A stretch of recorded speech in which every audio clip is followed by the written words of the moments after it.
Welcome back to the Angry Man Podcast with Jason and Greg. So, Jay, of course, an interesting development that occurred between William Zepeda and Shakur Stevenson, with William Zepeda getting injured in his fight with Tevin Farmer, hand injury. And so now he's not going to be available earlier in the year for Shakur Stevenson, and that leaves Shakur in a pretty interesting predicament. Now, Shakur, for whatever reason, does not get the same vitriol at 135 pounds for his opponents for whatever reason.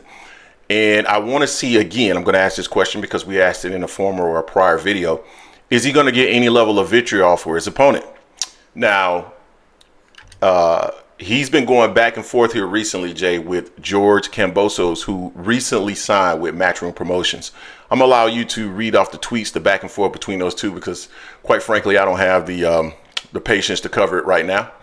But yeah, so I just think it's interesting because he's calling out somebody like George Kambosos. And let's be honest, George Kambosos' claim to fame is beating Teofimo Lopez, who apparently was injured in their fight.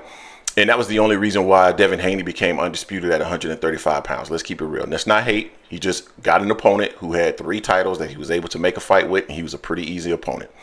And subsequent to winning the titles, he's gotten the dog beat out of him by Devin Haney. He's lost to Lomachenko convincingly, and who else did he lose to? He lost to somebody else, didn't he?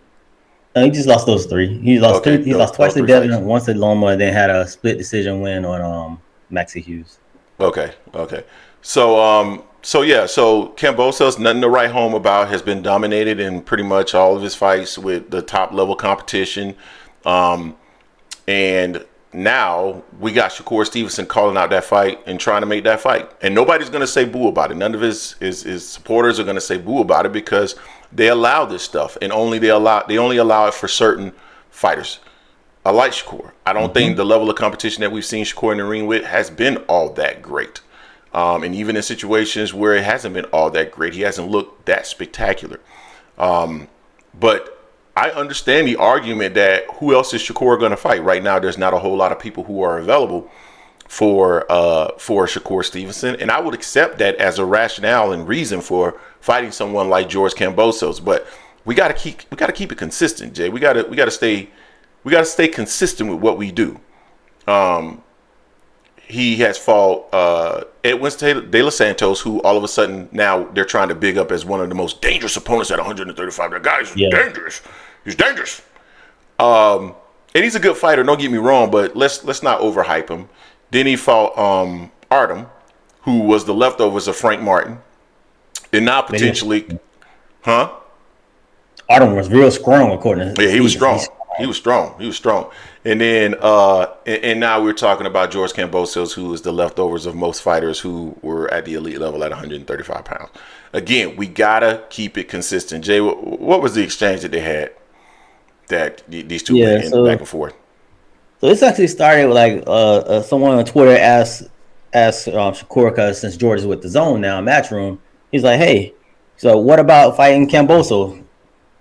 Twitter, someone's like, he wouldn't dare take a fight with me, his first fight with the Zone, would he? And he tags George, and then things start going back and forth. George says, 140, you'll break your little birdie hands before I break your little girly ribs. February, Australia, with the little kissing emoji. Has Twitterson with the little fake with a keyboard like this. Then the funny thing about it, Shakur responds like, let's go, bum. Who do we contact for the negotiations? Who do we contact? Your promoter, the same promoter that you have. Like, what are you talking about? Right? I'm like, what do you mean? Who do you contact? So he says that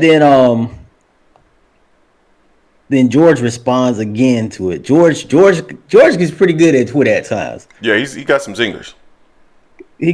So he posted a picture a long time ago when it was Twitterson and Edgar Berlanga when they're singing. They're probably like teenagers. So it's something teenagers did. They got the shirts or whatever. And so George posts that and says, haha, where the other tweet go?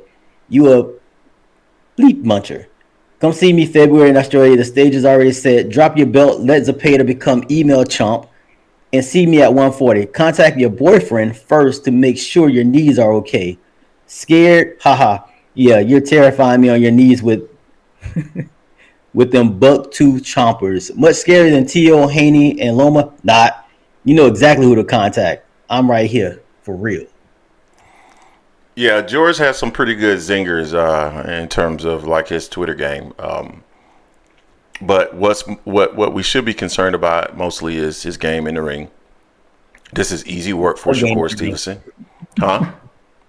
What game in the ring? That's what I'm talking about. Like he is not anyone. Like this is easy work. I mean, come on, it's easy work for Shakur Stevenson. We all know it's easy work for Shakur. Again, I don't have an issue with it because I don't think Shakur has a lot of options right now. Tank is doing something different. Maybe you should call out Frank. Frank Martin would be a nice opponent for him. I mean, everybody said that Frank was a nice opponent for him before Frank fought Gervonta Davis. Why not call out Frank Martin? Maybe if you guys pay him a substantial, maybe if you pay him well now, I mean, you guys are all tied to turkey out of sheet. Maybe Frank takes that fight. That's a good fight for him. That's an option. Who else? He's not going to fight anybody that's related to Top Rank, apparently. So, Yeah. So that takes out Raymond. yeah, that takes out a lot of fighters. So, I mean, he doesn't have a ton of options as far as I'm concerned to fight elite level competition. So, but I think who? He got one. What they said the Tank should fight. He even said Tank should fight. Why he run it back with Edwin De Los Santos?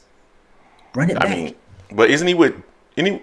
Who is De Los Santos with? Because he was with PBC at one point, wasn't? Yeah, I'm not sure who he's with right now. Yeah, I thought he was with PBC, but you could take a look at that. But I mean, and even this George Kambosos fight, I believe, would be at 140, right? Because then Kambosos mentioned something about him dropping his title and moving up to 40. So, I mean, even that may not be a good option for him. So I don't know. You know, I'm not going to knock it if he actually makes this fight. I just want the consistency to be there. Like, I want to see that same energy for this opponent that we have for those folks who we hear all the time, the energy that they have for Gervonta Davis. Like, this is not a good fight. This is not something that's testing him. How many good fights has Shakur had since he's been at 35 pounds? And much respect to Tim Bradley, but we got to stop making this all these weak excuses up about nobody wants to fight him. Nobody wants to fight him. That's the reason why he's not fighting anybody, because no one wants to fight him. Come on, man. Like, he's the headliner. A lot of these guys are going to make the most money they ever made against him. Right? Because a lot of these guys haven't made a ton of money. So let's stop with everybody's avoiding Shakur Stevenson, because most of these guys are going to make career money fighting Shakur Stevenson. Specifically now that he was Matchroom and that they can put some of these cards on this Turkey Alley sheet on his dime. So I'm not trying to hear that. Like, he got to go ahead and start making better fights. And he hasn't made any good fights at 135 yet. You guys tell us what you think in the comment section in regards to this. Interesting fight for you. Something that you're willing to pay for. Let us know what you think. Don't forget to hate, like, comment, and subscribe. This is the Angry Man Podcast, AM Sports Media. And we are out. Nobody wants to fight him.